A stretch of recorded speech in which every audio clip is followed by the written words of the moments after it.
Hey guys, it's Ben Anderson with a great partner and friend of mine out of Tampa, Florida, Jordan Vreeland. This guy is a known commodity in mortgage and in real estate. He is the top producer at a top 15 national bank, PRMG.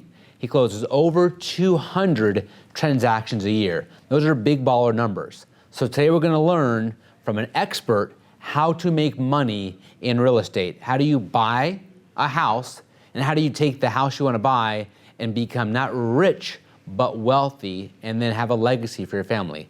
So give us a strategy on how you think a buyer can become wealthy in real estate.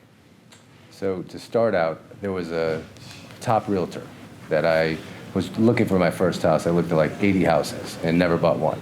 But it resonated with me when he said that you should buy a house and have your college buddies have 3 rooms and have them pay the mortgage for you. You'll actually walk away with money. So now fast forward, you can look at clients now, they're looking at a triplex. Could they buy a single family house? Yes. But if they moved into one unit and had 2 other units income producing, that might be $1,500 or $1,000 per unit. Wow. That pays the mortgage for you. So you're saying a great investment if you're starting out at your first home and you're not looking for a family home, looking for an investment, you can live in one unit and you can buy a property that's got 2 or 3 or 4 units. Yep. And you can rent out the other units to a family or to your friends and let them pay the mortgage for you. Yep. So give me the real number. Let's say I'm buying in Tampa. Let's say it's a $400,000 4-unit property where I can rent out the other 3 units. How much do I need to put down if I do, let's say, one of the FHA loans? What's the down payment? And how much income do you think I can probably look at getting from that house? Depending which one you do, duplex, triplex, it's going to vary down payment, but just say 3.5% down. So if you go with that, you're looking at just 3.5% like down 15 payment. grand down maybe? 10, 15, yeah, 15 grand depending on the price. But then the sweet part too is if you use a top agent, you can actually have the seller pay the closing costs for you. Wow. So you're just coming in with the down payment. So just $15,000 down, a good agent will get the seller to pay your closing costs. You're moving in with nothing more than some investment back into your property. And then think about it, if I put $15,000 down and I have 3 other roommates in there, and they're each paying me $1,000, $1,500 a month, I get my $15,000 down payment back in like 5-6 months. So 5-6 months, you put nothing down, and from there, from what you're kind of saying, those renters will actually give me enough income to pay the mortgage. So I'm kind of living rent-free. You're actually making money. Making money. And then what happens in 30 years with your house? Say you keep the place for a couple years, you're going to gain equity. You want to fix it up and do things to it, right? And then once you save up enough equity, you could refinance, cash out, and then buy your second one. Wow, so I can cash flow it. So I'm living rent-free. Yep.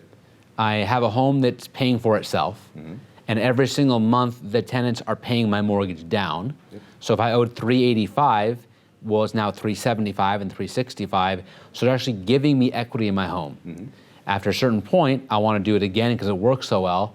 I can cash out money and do it again and buy a new primary home and just move. Yep. And then rent all 4 units out and collect more cash. And keep it going. Keep it going. So 20, 30 years from now, let's say I do this every 5 years.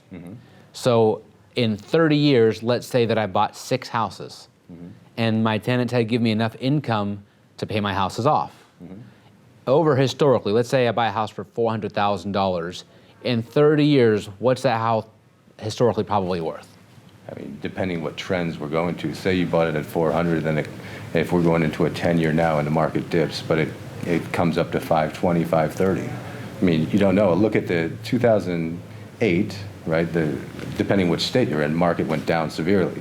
But it took about 10 years to get back to that level. So I think it was down about 43, 44%. Right. So maybe a 50% turn, depending on what economic levels we're going through at that time. So in 30 years, it may go up and down, but the long run is worth more than the short run. Oh, yeah. And it doesn't really matter if the value changes by all that much because they're paying my debt off. No. So even if I buy 6 houses for $400,000 and they don't gain any value, I've got $2.4 million in now free and clear properties. Yeah. And those free and clear properties are now giving you cash to you. So if each property, because rents can go up over time, if each property rents for $3,000 a month times 6 properties, there's $18,000 a month in pure cash I have, and $2.4 million in free and clear properties. And if these homes double in value, I've got about $5 million in cash in properties with no debt and $18,000 or $20,000 a month in income. Correct. So you heard from an expert. If you want to get wealthy in real estate, buy investment properties. Be wise about putting people in those properties. They will pay the mortgage for you. Over time, your homes are paid off free and clear. They cost you nothing monthly to do it. At the end of the day, you get free and clear cash. So when you want to retire in 30 years, you get $20,000 or more in free and clear cash. And you heard it from this man. He's an expert. He's done it over and over again. And if I was you guys, I would contact this man and he will help you get your dream home. So how can people get you for a loan? 14 days to close. If you go to 14daystoClose.com, you'll have everything right there. Click apply now and you got me. What is better than that? You get the dream home, the dream lender, and you close it in 14 days. That's great advice. Be wealthy in real estate. Let's go crush it. Hey, I hope you enjoyed this video. We had a ton of fun shooting it. We've got a lot more content like it coming out, so stay tuned. If you're a loan officer or realtor and want my team to handle your social media, click on the button below.